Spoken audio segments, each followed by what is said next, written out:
జగన్ గారు రేపు విశాఖపట్నం దగ్గర నర్సీపట్నం పర్యటన ఏదైతే ఉందో దాని మీద చాలా ఆంక్షలు అయితే విధిస్తున్నారు. జగన్ గారి పర్యటన మీద చాలా ఆంక్షలు, అలాగే వైసీపీ వాళ్ళకి అనుమానాలు లేనిపోయినవన్నీ కూడా క్రియేట్ అవుతున్నాయేమో. ఒక్క జగన్ గారి పర్యటన అంటేనే ఇంత దారుణంగా ఎందుకు జరుగుతుందో అర్థం కావట్లేదు నాకు కూడా. కాబట్టి జగన్ గారి పర్యటన మీద చాలా అనుమానాలు ఉన్నాయి. జగన్ గారి పర్యటన మీద కుట్ర జరగబోతుంది. అంతేకాదు జగన్ గారి పర్యటన మీద చాలా ఆంక్షలు ఉన్నాయి అనేది చాలా క్లియర్ కట్గా చెప్తున్నారు. అసలు ఏం జరగబోతుంది రేపు? అసలు జగన్ గారు వెళ్తారా? వెళ్తే ఆయన పైన ఉండే ఆంక్షలు ఏంటి? అసలు వెళ్ళనిస్తారా? ఒకవేళ వెళ్ళనిస్తే ఆయన మీద జరిగే కుట్ర ఏంటి అనేది దీని మీద మనం ఈ వీడియో మాట్లాడబోతున్నాం. ఎంతవరకు చూడండి. ఖచ్చితంగా నిజాలు ఏంటనే మీకు తెలుస్తాయి, ప్రజలకు చేరువవుతాయి. ఫస్ట్ లైక్ చేయండి. మీరు లైక్ చేస్తేనే ఎక్కువ మందికి ఇన్ఫర్మేషన్ షేర్ అవుతుంది. మీరు లైక్ చేయకపోతే చేరవు. కానీ ఫస్ట్ లైక్ చేయండి, నాకు కూడా మోటివేషన్ ఉంటుంది. లైక్ చేయండి, మీ బాయ్స్ అని చెప్తాను నేను. కొత్తగా మన ఛానల్ చూస్తే పక్కాగా సబ్స్క్రైబ్ చేయండి. మీ అమూల్యమైన అభిప్రాయాన్ని కామెంట్ రూపంలో తెలియజేయండి. ఏంటంటే జగన్ గారి పర్యటన పైన ఆంక్షలు ఎందుకంటే కనుక ఇప్పటి వరకు చాలా పర్యటనలు చేశారు జగన్ గారు. ఏది మామిడి రైతులు కానీ, పొగాకు రైతులు కానీ, ఉల్లి రైతులు కానీ, టమాటా రైతులు కానీ, ఇలాగ 1, 2 కాదు, ఎవరైనా ఏదైనా అయితే అక్కడికి వెళ్ళడం కానీ ఇలాంటివన్నిటికి కూడాను ఎప్పుడు కూడా జగన్మోహన్ రెడ్డి గారికి హెలికాప్టర్కి పర్మిషన్ ఇవ్వడానికి చాలా ఇబ్బంది పడ్డది ప్రభుత్వం. పర్మిషన్ ఇవ్వాల. ఏంటంటే హెలిప్యాడ్ సరిగా లేదని, లేకపోతే ఇలా రకరకాల కారణాలు చెప్పి హెలికాప్టర్ పర్యటనకి ఖచ్చితంగా అడ్డుకున్నారు, హెలికాప్టర్ మీద వెళ్ళడానికి. కానీ ఇప్పుడు మాత్రం ఏదైతే విశాఖపట్నం వెళ్తామన్నారో, నర్సీపట్నం వెళ్తామన్నారో మెడికల్ కాలేజ్ చూపించడానికి, ఇప్పుడు మాత్రం హెలికాప్టర్లోనే వెళ్ళాలి, బై రోడ్ వెళ్ళడానికి కుదరదు, వద్దు, వెళ్ళడానికి ఆంక్షలు ఉన్నాయి అని అయితే మాట్లాడడం జరిగింది.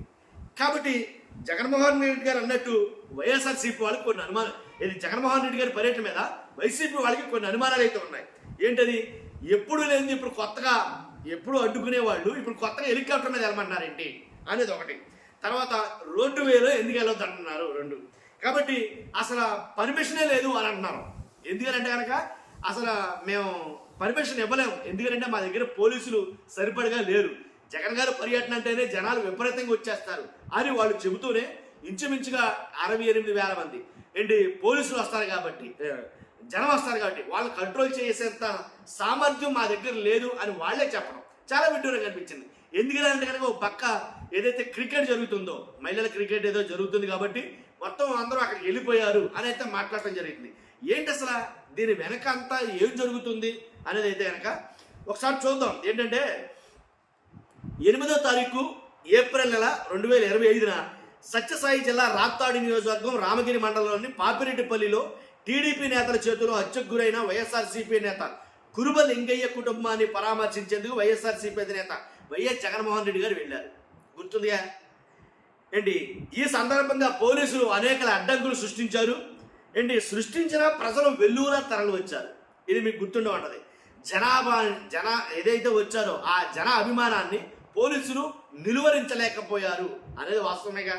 తర్వాత 18 జూన్ 2025 పోలీసులు వేధింపులు తట్టుకోలేకపోయిన పార్టీ కార్యకర్తను పరామర్శించేందుకు పల్నాడు జిల్లాకు వైఎస్ జగన్మోహన్ రెడ్డి వెళ్ళారు. ఈ సందర్భంగా కేవలం 100 మంది మాత్రమే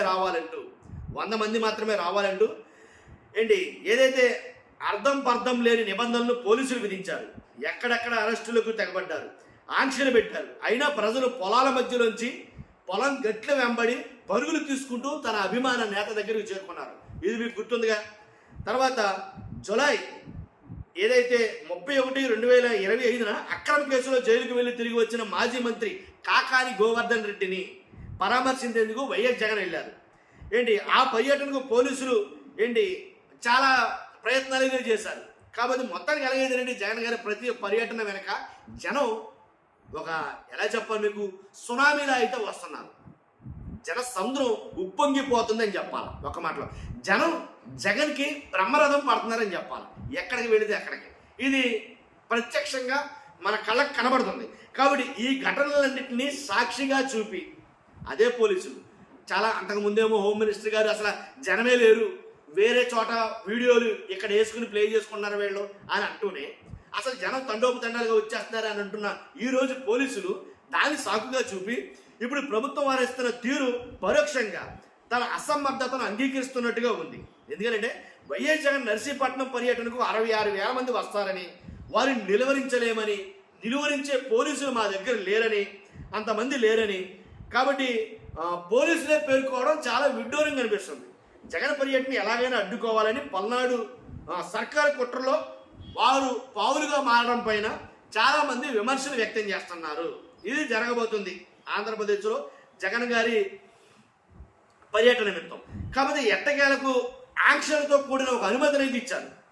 ఎలా అంటే మాజీ సీఎం వైఎస్ జగన్ పర్యటనకు అనుమతులు లేవంటూ మంగళవారం ఉదయం నుంచి రాత్రి వరకు అటు అనకాపల్లి ఎస్పీ తుహిన్ సిన్హా, ఇటు విశాఖ పోలీస్ కమిషనర్ శంఖబ్రత బాగ్ని మీడియాకు స్పష్టం చేశారు. ఈ విషయమై తీవ్ర విమర్శలు రావడంతో నాటకీయ పరిణామాల మధ్య పలు షరతులతో కూడిన అనుమతులు ఇస్తున్నామని మంగళవారం అర్ధరాత్రి విశాఖ పోలీస్ కమిషనర్ ప్రకటించారు. పర్యటన ఎలా సాగాలి? పోలీసుల ప్రకారంగా విశాఖపట్నం విమానాశ్రయం నుంచి NAD కొత్త road, Baji junction, Gopalapatnam petrol bunk junction, Vepakonda జంక్షన్కు రావాలి. అక్కడి నుంచి Sujatha Nagar, Pendurthi police station junction, Pendurthi junction and తర్వాత సరిపల్లి జంక్షన్ మీదుగా రోడ్డు మార్గంలో వెళ్ళాలి. ట్రాఫిక్ ఏసీపీ అనుమతి లేకుండా ఈ మార్గం నుంచి ఎటువంటి మార్పులు పొడిగింపు లేదు. అనుమతి లేని హాల్ట్ చేయకూడదు. ఈ మార్గంలో ఏదైనా జంక్షన్, రోడ్డు పక్కన ఉన్న పాయింట్ లేదా వేదిక వద్ద నిర్వాహకులు ప్రజలను సమీకరించకూడదు. గుమిగూడడానికి కూడా అనుమతి లేదు. మార్గ మధ్యంలో సమావేశాలు, రిసెప్షన్లు, ప్రజలను సమీకరించడం చేయకూడదు. ఊరేగింపులు, రోడ్డు మార్చిలపై నిషేధం ఉంది.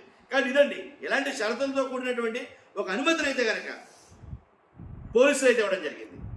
కాబట్టి చూడాలి మరి ఏం జరగబోతుందో ఏంటనేది. మీ అభిప్రాయం కామెంట్ రూపంలో తెలియజేయండి. ఫస్ట్ అయితే లైక్ చేయండి. Thank you very much.